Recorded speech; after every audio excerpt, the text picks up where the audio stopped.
Greater Iqbal park में खातून से दस्त दराजी। आज मजीद 26 मुल्जिमान को जुडिशल रिमांड के लिए मजिस्ट्रेट के रूबरू पेश किया जाएगा।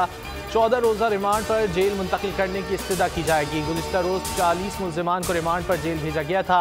आयशा अकरम को धमकियां मिलने के बाद पुलिस के 60 एहलकार घर पर तैनात। वाक़े की हतमी रिपोर्ट IG को इरसाल की जाएगी।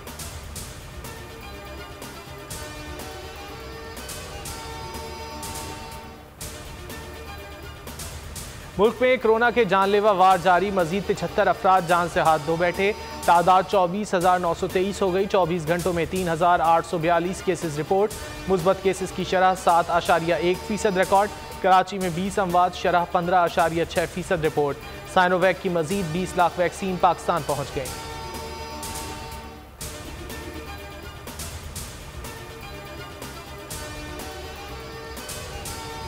सिंध हुकूमत का यू टर्न। स्कूल और कॉलेजेस अब 30 अगस्त से नहीं खुलेंगे। मुराद अली शाह हुकूमत ने ताहुक्म सानी बंद कर दिए। महकमा तालीम सिंध का नया नोटिफिकेशन। बोर्ड्स इम्तिहानात शेड्यूल के मुताबिक होंगे। जुमे को वज़ीर आला ने 1 हफ्ते के लिए स्कूल बंद रखने का ऐलान किया था।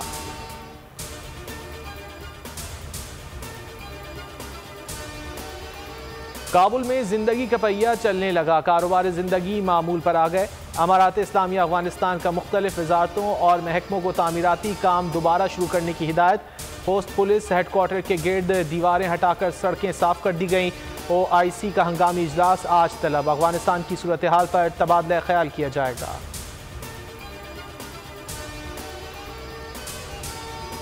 अफगानिस्तान की सूरत हाल तेज़ी से बदल रही है। पाकिस्तान सहूलतकार का किरदार अदा कर रहा है। तमाम अफगान फरीकैन से राब्ते में है। वज़ीर ख़ारजा शाह महमूद कुरैशी का गैर मुल्की TV को इंटरव्यू। कहा, अफगान फ़ौज की नाकामी का जिम्मेदार पाकिस्तान नहीं, हमें अपनी गलतियों को नहीं दोहराना चाहिए।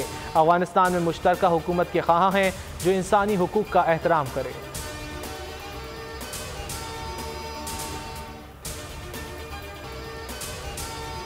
कराची में सी व्यू पर जहाज को फंसे 1 माह हो गया। आज ऑपरेशन के दौरान फंसने वाली क्रेन को निकालने की कोशिश की जाएगी।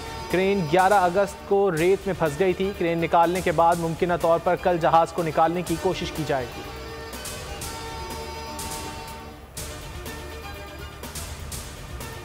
और किंगस्टन टेस्ट का दूसरा रोज बारिश की नजर। एक गेंद भी ना फेंकी जा सकी।